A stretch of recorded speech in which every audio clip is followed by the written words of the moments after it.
Cool. Looks like we should be starting the stream here. I'm going to get this one here too. Should be getting the stream rolling up here. We're live on YouTube. We got live on TikTok.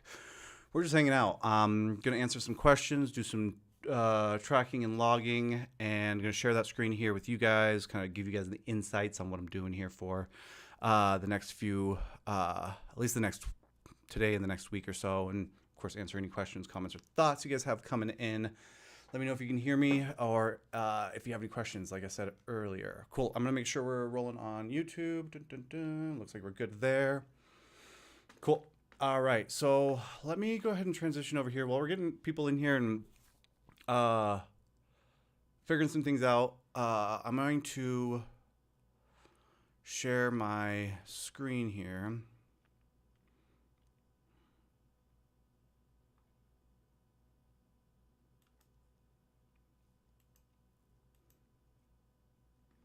If I can. But yeah, so let's see here, video capture device.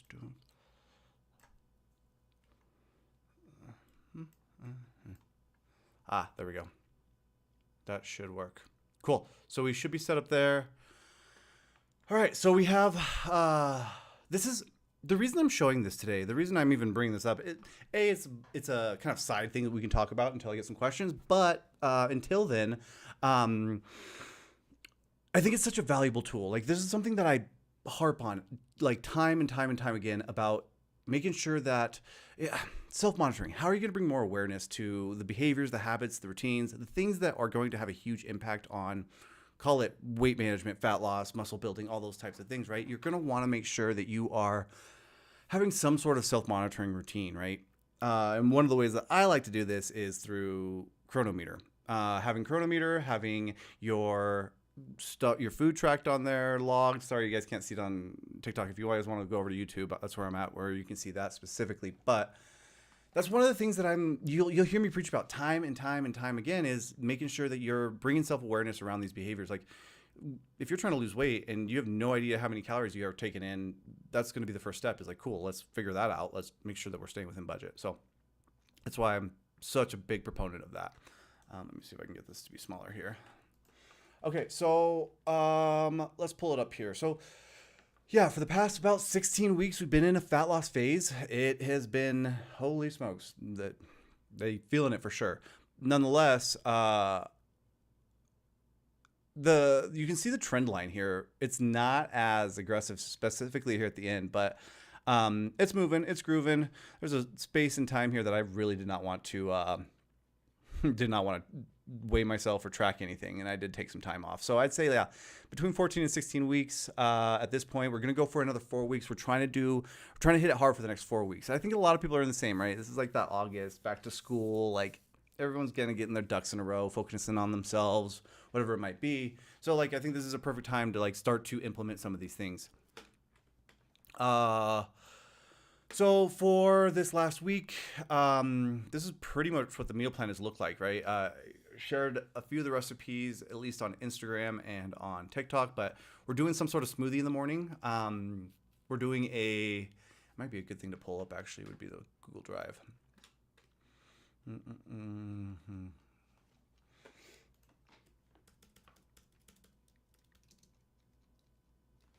This is the one, 2,300 calorie meal plan. I don't know.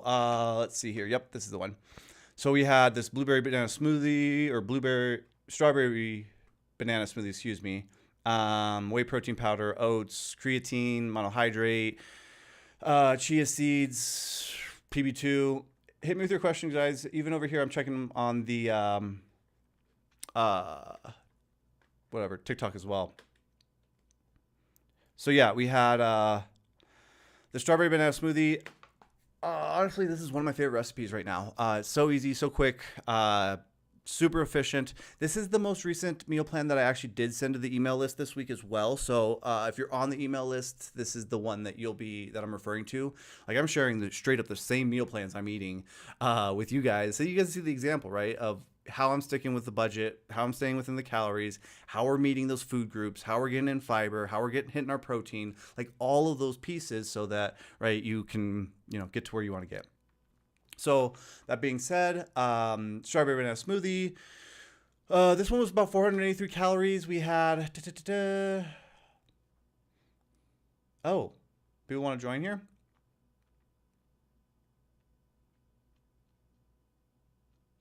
Sure. We had protein, 44 grams, carbohydrate, 64 grams, fats, 7 grams, and fiber was 10 grams for this one. And then you can actually see when I pull this up from Chronometer. Cool, there it is. Oh, this is a little deviated here from that one specifically. What did I do differently? No, something that is skewed, but yeah, still about 478, 44 grams protein, 61 carb, 8 fat, and again, almost 10 grams of fiber. We had overall, from a nutrient standpoint, this meal is pretty solid too. It's been a huge go-to for me. Is the strawberry banana PB2 powder smoothie, and those are the things like right. Even with this one thing and what I'm thinking about, like going into another fat loss phase or really stretching out a fat loss phase, is finding things that are so simple, so easy, and things that you can tweak and you can just manipulate,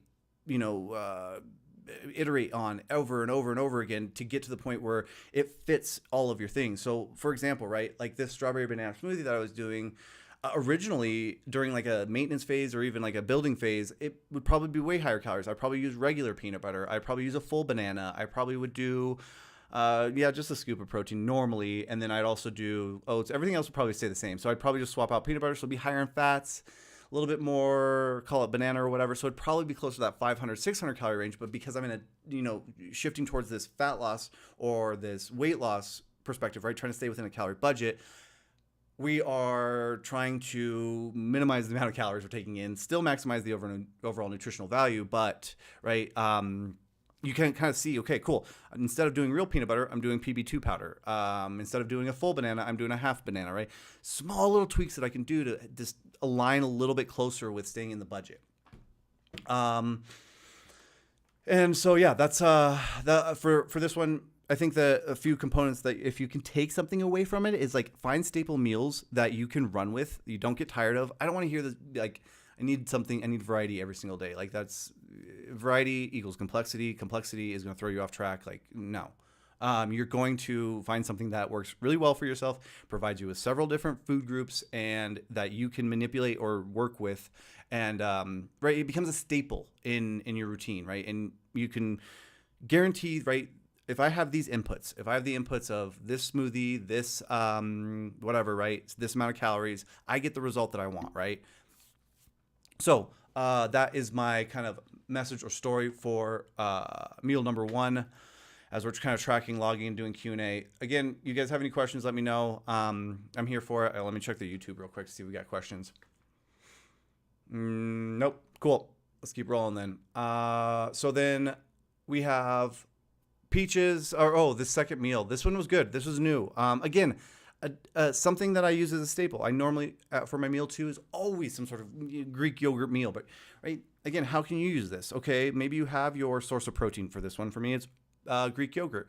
And then one week, I'll do blueberries. The next week, it's peach season right now, right? Like, I'll throw peaches in there, right? And so, like, great, I have this one meal that I can rotate different fruits through that still gives me enough variety, but doesn't change things so much that I am completely thrown off track. But instead, right, I still have my kind of staple or my foundation that I can just build on, pick and choose, kind of put things in where they where you would want them, essentially. Then we have for this one, so yeah, Greek yogurt meal, peaches, honey. This one I actually did swap out this peanut butter. We're going to delete that, and we're going to go ahead and I added in some walnuts to this one because I was kind of getting sick. I was having like the PB2 powder or the peanut butter in the smoothie, and then also doing it for the mid-morning snack, and it was just like, let's try something different. And then so we threw in walnuts this week. It is higher in calories, but not a huge deal, and it also gives me fills out my omega-6s for the day. Other than that, we have this meal, which was pretty good. I'm going to show you guys some pictures of this too over on the here. Let's close out some of these guys. I had to figure out how to get back onto OBS.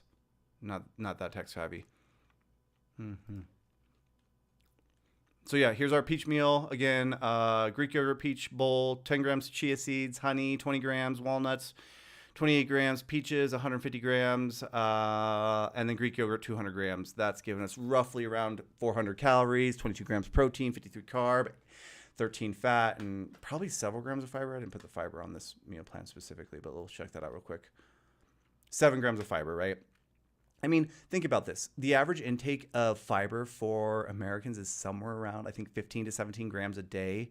With just these 2 meals, a smoothie in the morning and then some sort of Greek yogurt meal mid-morning, we are already at 15 grams. We are already beating the average fiber intake with just these 2 meals. I'd say that the biggest contributors here are your oats, your chia seeds, and your fruit. Those are going to be the really big components for providing some of that fiber.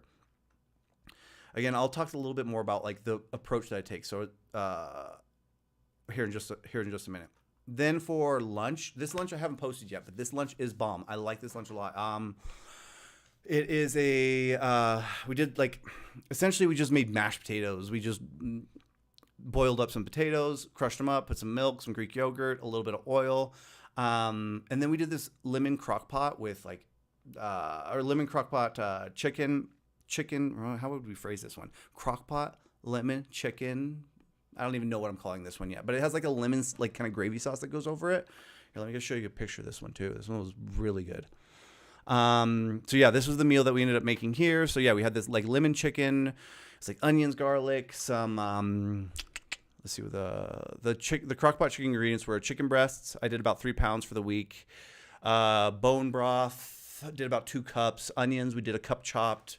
Garlics, 5, we did a few cloves minced. Lemon juice from 4 lemons, paprika, Creole seasoning, lemon pepper seasoning, and then oregano. And then we paired that with the mashed potatoes, and we did green beans on top of that. Great meal, really low calorie overall, and pretty filling. That's what I like.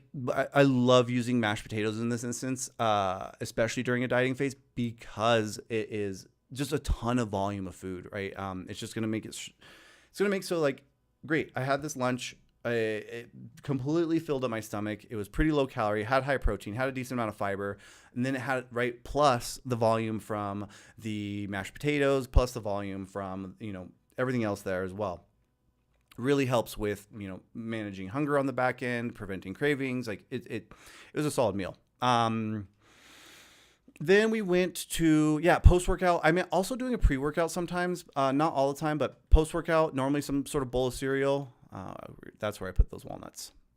So post-workout, I'm doing some bran flakes. We'll explode this recipe real quick. Bran flakes, honey, milk, keeping it simple, keeping it easy. Then we have closing the night out. I haven't put all my things in here because I haven't eaten this yet, but normally it'll be, this week we have salmon. This is a pretty easy recipe. We do a little bit of salmon seasoning. Then we do some farm fresh salmon, and then vegetable oil. I think I did olive oil actually for this one, but nonetheless, let's see how many per serving. Doesn't really matter per serving, to be honest with you.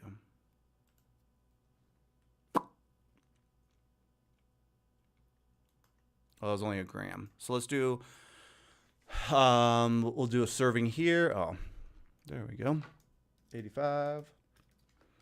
And then normally I'll do another portion here so that I can beef up this protein a little bit. And so I've been kind of like, I'm having chicken for lunch. We got Greek yogurt. Let's add a different variety. So we have pork chops, call it, for Sorry if we don't eat pork, but I do, so kick rocks if not. Cool. So awesome, right? Like laying this out here for this next, call it next week, call it next 4 weeks, right? This is going to be a little bit of a squeeze at the end for this one. I'd say I'm shooting for about 2,300 calories. I'm giving the, the threshold up to 2,500 calories, but really trying to keep it a little bit lower. So what I will say here is sometimes what I'll do is, so protein's still a little bit low, I'll add a creamy. Vanilla, 212 calories. We're right at that 2,300. So this would probably be where I'd try and stop if I'm trying to get to that 2,300 calories per day. So, right, we'd have that smoothie in the morning. We'd have that Greek yogurt meal. We'd have our lunch with the crock pot lemon chicken with mashed potatoes. Then we would have post-workout bran flakes, honey with some fat-free milk, mashed potatoes. Oh, excuse me, not mashed potatoes. Baked potatoes, broccoli, salmon, and a pork chop. And then creamy to close out the night. And that gives us about 2,300 calories, 190 grams of protein, 281 grams of carbohydrate, and 57 grams of dietary fat. And nutrient profile looks pretty good. I'd like my antioxidants to be a little bit higher, but overall nutrient profile is not too bad. We have 95% on all targets, 100% of fiber, met our 190 grams of protein for that day. So, right, high protein, high fiber, high nutrient value. How do we do this, right? Like, how do you make sure that happens? And what I will say here is, from a order of importance, right? We have the foundation calories. That has to be like, if you're not going to stay within the calorie budget, you're going to gain weight or you're not going to lose weight, whatever direction you're trying to go in.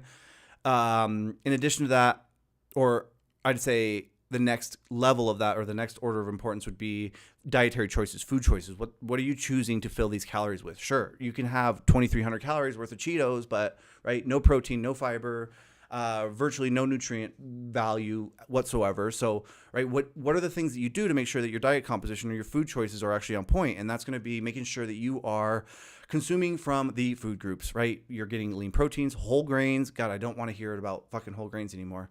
I put up a post on the perfect diet, and dude, people are like just so upset that I recommended whole grains. I think like some of the comments that I got were like peasant food or whatever. It's like, no wonder half of this country or majority of this country is not getting enough fiber. Like what are we doing?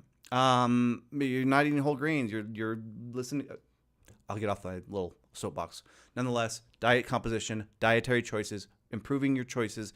That means eating from the food groups: lean proteins, whole grains, fruits and vegetables, low-fat dairy, nuts and seeds, beans and legumes. You eat from those, you're going to make sure that you've got everything, right? You've got your vitamins, your minerals, your antioxidants, your phytonutrients, your fiber, your protein, your calories. Like everything that you need is going to be under that umbrella as long as you're consuming the right quantities of those foods, right? And it's going to vary from person to person. So for instance, me, I will need like 2.5 servings of fruit. A small female might need a serving and a half of fruit, and a serving is going to be a cup, right? For the same concept here, for another component would be low-fat dairy, right? Making sure that you're getting enough calcium. That is going to be making sure that you're eating, call it 3 cups of low-fat dairy. So that could be the 3 cups of milk. That could be a cup of milk. That could be a cup of Greek yogurt, and that could be throw in another low-fat dairy. Another way that you can do that's not going to be, I guess, cup-based, which would be cheeses. You can do low-fat cheeses. So 1.5 ounces of, call it low-fat mozzarella cheese or reduced-fat mozzarella cheese. That's, again, going to serve that purpose of low-fat dairy, which is going to complete that calcium intake. Again, the majority of Americans are deficient in calcium, so it would behoove them to oblige by those recommendations. Then you have lean proteins. A majority of people are getting enough protein, but nonetheless, choosing lean sources and choosing a variety of sources. So, right, the nutrient profile that you're getting from eggs, or the nutrient profile that you're getting from a chicken breast, or the nutrient profile that you're getting from salmon are going to be wildly different. Yes, you're getting protein and calories from each, but from the salmon, you're getting your omega-3s, or from the eggs, you're getting choline and B vitamins, or from the chicken, you're getting B vitamin, like, right? Red meat, from a lean source of red meat that you can choose. You can be getting iron or B12, like, right? By choosing a variety of different sources, that you're going to be getting different nutrient profiles. So in addition to looping in for the lean protein piece, yes, you want to be meeting your lean proteins, but you also want to be making sure that you're getting in a variety of different sources so that you can kind of complete that nutrient profile, if you will. Let's see here. Do we have any questions, guys? I don't see anything over here. I'll check YouTube real quick. I don't even want to bother with that. I'll just keep on my rant here. So yeah, lean proteins, variety, where we were at. Whole grains. Whole grains is a weird one because it's like measured in ounce equivalents. And it's weird because like how are you going to compare a bowl of oatmeal to a serving or a slice of whole grain bread, or call it quinoa, or like they're going to vary from grain to grain depending on how much you need. So they're in ounce equivalents. What I've kind of come to the conclusion is it's like 3 servings a day, right? So if you have your serving of whole grain bread, or you can do like Dave's Killer sprouted bread or whatever, like things along those lines, right? The serving of that I think is 1 or 2 slices, give or take, depending on how big the slice is. So, right, if 1 slice is 2 ounces, cool, you've got 1 serving of whole grains. Then you do, call it a bowl of oatmeal later on, and then you're getting another serving of whole grains, right? Because that's going to be another 2 ounces. What I've kind of come to the conclusion is about 2 to 3 servings will cover that. Now, again, right, why the whole grains? Fiber was the thing I was harping on earlier, but not only do whole grains have fiber, but whole grains are going to provide B vitamins. There's a crazy story about... I don't know exactly where it was,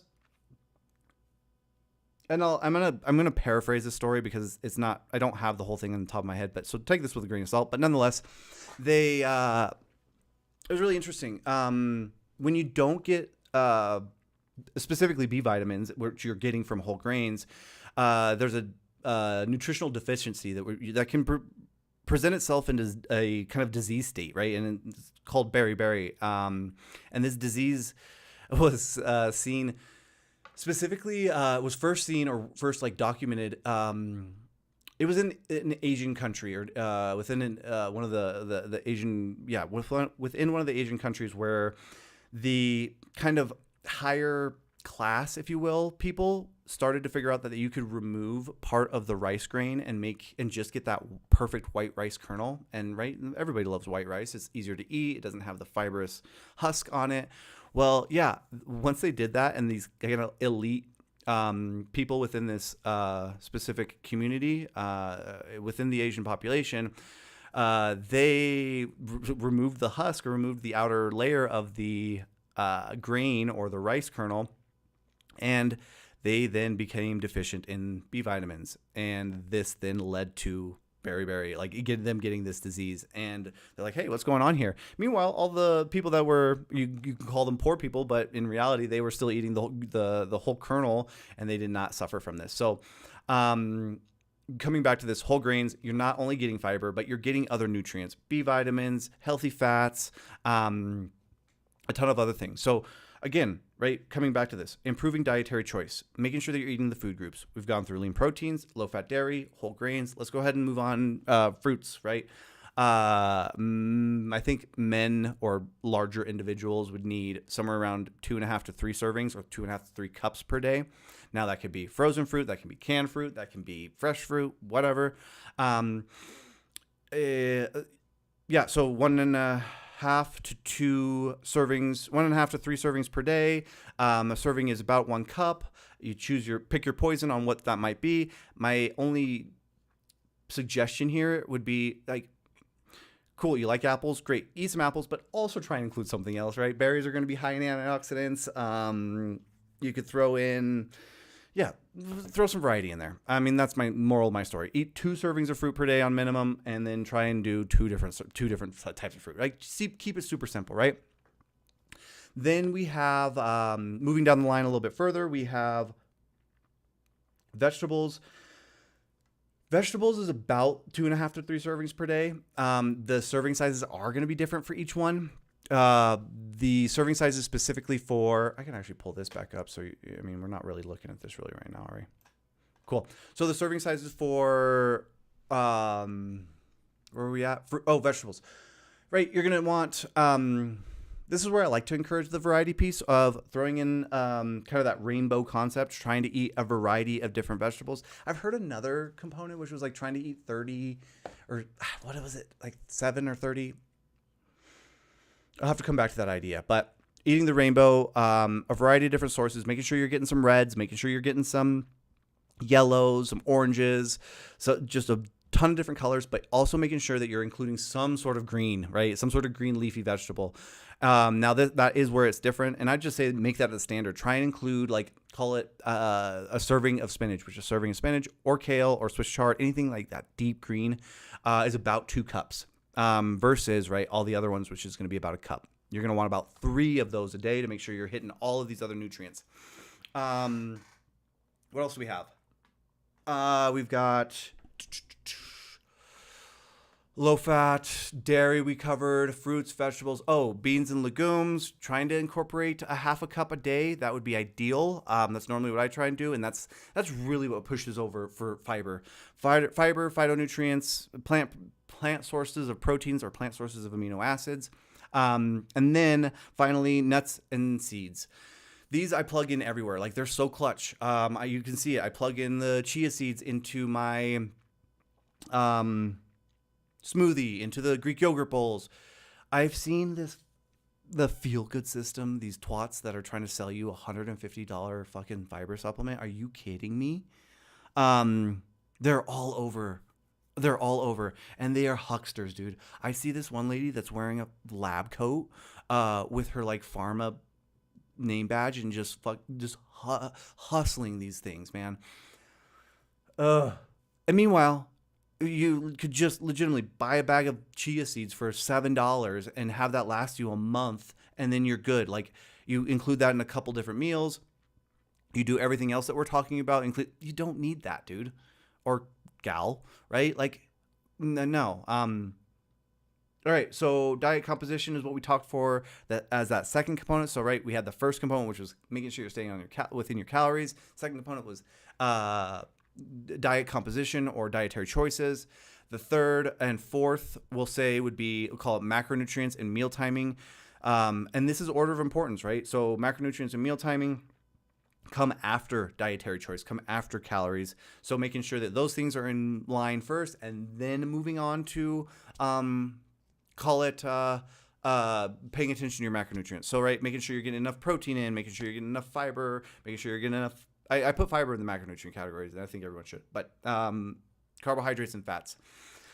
Within each of these categories, I would say, of course, lean proteins. Under the carbohydrate section, you're going to want to limit added sugars. You want to focus on making sure that your carbohydrates are coming from some nutrient-dense source that has a ton of fiber with it. So your sweet potatoes, your quinoa, your brown rices. There's not a ton of fiber in brown rice, but there are some other nutrients in there. So under carbohydrates, making sure they are providing a little bit of fiber, or at least providing you with a little bit of something else other than just straight added sugar. Under the fats concept, you want to make sure you're meeting your healthy fats, so your mono and your polyunsaturated fats. These are your omega-3s and your omega-6s. And meanwhile, you want to be limiting those saturated fats. I know you're going to hear Paul Saladino or some other huckster that is trying to sell you something other than behavior change and making yourself and improving things. They're going to tout. It's like there's a whole like line of people that are totally disregarding any sort of scientific evidence. But saturated fat, making sure you're limiting that, right? There's a direct correlation to saturated fat consumption to your we'll call it cholesterol levels, but your LDL production. Under the macronutrients, we want to make sure we're hitting our proteins. We want to make sure that we're choosing carbohydrate sources that are providing you with more than just call it added sugar. And then for our fats, we want to be focused on healthy fats. Again, omega-3s, omega-6s, poly and monounsaturated fats. Meanwhile, we are limiting saturated fat.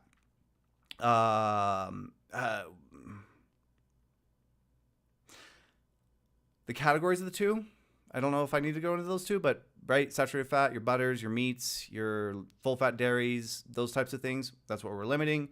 For the other sources, we're shooting for your avocados, your nuts and seeds, your peanut butters, you want to make sure you're getting those pieces. Okay. Then we got them all. Oh, yeah, we have meal timing. I think meal timing does come in and play a pretty important role, specifically in fat loss or weight reduction. In that, right? Okay, let's play out a scenario. Let's play out an average scenario, right? We wake up in the morning. We pretty much don't have anything ready. We gotta fly to work. We pretty much either stop at Starbucks on the way to work, or we're just grabbing a cup of coffee and we're flying, right? We're going there. We don't eat breakfast. We get to work. Someone brought in donuts, so you grab a donut. That doesn't fill you over or fill you up at all. So you go to lunch. You hit a drive-through. You grab 2 double doubles from In-N-Out, and right. I mean, right there, right? Because we weren't having a breakfast, having a mid-morning snack, right? Having some sort of control mechanism for that hunger or hunger regulation. To be completely frank with you. We are now running into the issue of finding ourselves in a position where we are so hungry, so deprived that we need to feast, right? We need to eat so much food that we feel full. We've got energy again. So you get back from lunch, you probably want to take a nap under your desk, and then you let's say you get done with work, you get home, you only had that one meal. So let's say now you're going to do that same thing again. You go to Chipotle, like those 2-3 little eating sessions that you had, which were totally unorganized, totally unplanned. Right, you can see how it led you to consuming, call it 3,000 calories, right? And then now we're over our budget and we're gaining weight, not losing weight. So, right, meal timing can play a pretty important role here. Now let's play the other scenario out, right? You meal prepped your breakfast. You had 30 grams of protein with, a handful of grams of fiber, 5 grams of fiber. Cool. Eggs, whole wheat toast, and a piece of fruit, right? And then mid-morning you have a protein shake or a Greek yogurt or whatever, right? 2 hours later. And then come lunchtime, you're not overly famished. You're not cool. So you can still go out to eat and you don't need the 2 double doubles, right? Cool. I got a single. I still can stay within my calorie budget, right? Then you have a mid-afternoon snack that's going to, then take you into dinner, right? And so you're not making any crazy rash decisions. That's allowing you to stay within that budget a little bit easier. So that's where I think meal timing comes into play, specifically for making sure that you can stay just a little bit more aligned. Just not, what's a good term, right? You don't bottom out. You don't yin yang, right? You don't, get so hungry that you make a shit decision later on. That's where meal timing comes in. Again, of order of importance, right? We've gone through this. First is calories. Second is dietary or food choices, right? Making sure you're eating the food groups. Third is macronutrients, hitting your proteins, carbs, fats, and choosing good sources of each. And then we're on to meal timing, right? We're at 4 right now. This is the second or third to least important component of a call it a healthy diet. And then if we keep going down this path of order of importance here, I'd say hydration would be the next component. So making sure you're well hydrated. It's not normally an issue unless there's like dirty drinking water, or it's normally not.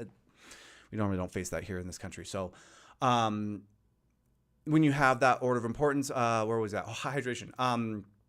Just staying well hydrated. Thirst cues can be confused for hunger cues. So, right, if you're trying to stay within a calorie deficit and you're not staying well hydrated, cool. Are we thirsty or are we hungry? Right? Can we tell the difference between the two? What is our kind of happy medium of I'm full and I'm not thirsty? And how can you control those pieces? So, making sure you're staying well hydrated.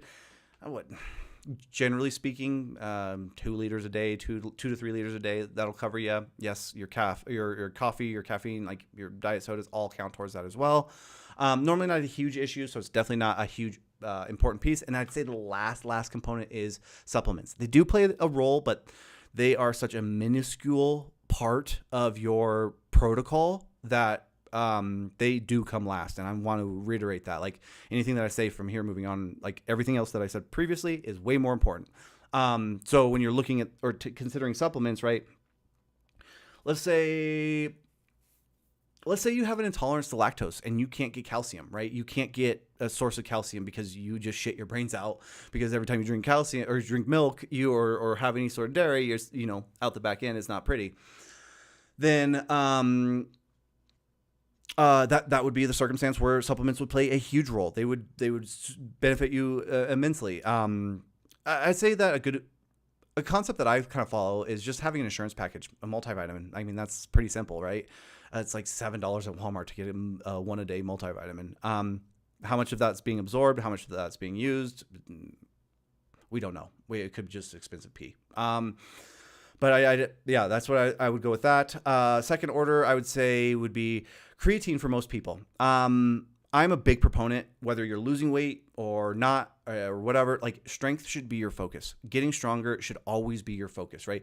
Muscle is how you interact with this world. It's how you move around. That's how you, like I said, interact with this world. So going through this world as strong as you possibly can, I think is very important. I think creatine can help with that, right? Whether it's recovery or performance, and hitting the gym and doing some strength training and optimizing for that. And creatine can help with that. We can't get creatine in a big enough dose through the food or the nutrition that we eat. So making sure that we are having a supplement side of that. The only reason I'm even considering making this suggestion as a broad recommendation is because it is considered by the FDA, it's considered a GRAS supplement, which is generally recognized as safe. So that's what I would say is giving me some confidence here to make that broad general recommendation. Okay. Moving on from there, I'd say, okay, let's say you are in a fat loss phase specifically. You're not getting enough food. You're a little bit tired. You don't have enough energy coming in. Supplementation of some sort of caffeine, as long as you don't have any heart conditions or anything, that's a fair recommendation to make here. It also could blunt some of the hunger cues that you're having. So, right, strategically placing. Let me actually, one more benefit there is sports performance. Right, you go to the gym, you have a little bit of caffeine before. Right, the sets don't feel as hard. They don't hurt as much. They're not as demanding. That is going to. That's going to be beneficial for you on those kind of three levels, right? I think hunger response, kind of an artificial energy source, if you will, and then finally a sports performance aspect. So as far as those three supplements, I think there could be more, especially for fat loss. Like we could talk about L-carnitine, we could talk about some other things. I'm not going to talk peptides or hormones or anything, but I think that those three could be solid. From there, I would say, I'm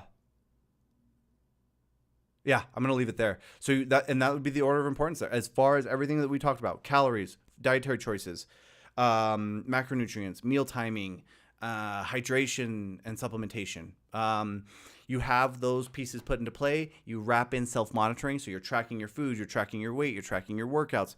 There is nothing escaping, right? There is nothing around that. I'm not going to lie to you. Like, it's effort. It takes work. A lot of people want the easy way out. They want the